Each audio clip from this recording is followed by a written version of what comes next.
Hello guys! For today's video, meron akong i-share sa inyo na Tagalog to Hiligaynon o Ilonggo word. Mahal kita. Palanggata ka. Ang ganda mo. Kagwapa, balasi mo. Pahiram naman ako. Paul, ako da. Do sa manul ka, hindi kagi magpahulat. Anong sabi mo? Ano ginawa? Kalmo yan.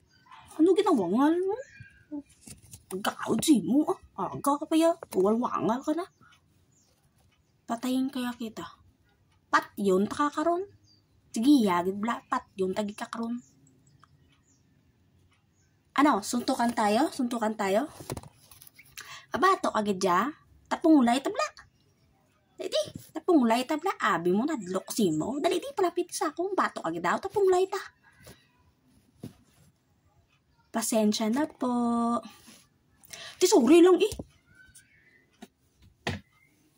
Sorry lang eh. Mapatawad mo pa ko? Sorry lang ka eh. Sorry na.